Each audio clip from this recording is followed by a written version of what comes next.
এক ছেলে বলেছিল আমাদেরকে মেসেজ করে যে আমি একটা মেয়েকে খুব ভালোবাসি হুজুর, তাকে বিয়ে করতে চাই। এখন ওই মেয়ের বাসার লোকজন রাজি হচ্ছে না।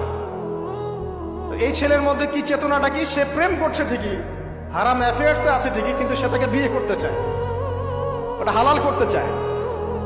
আর এক ছেলে মেসেজ করছে, সে বলছে যে আমি এরকম জেনায় লিপ্ত ছিলাম, এখন আমি কি করব, আমি কি ওগুলো ছেড়ে দিয়ে ফিরে আসব, নাকি আমি ওই মেয়ের সাথেই যেন অব্যাহত রাখবো? এই দুই ব্যক্তি কি সমান? সমান না।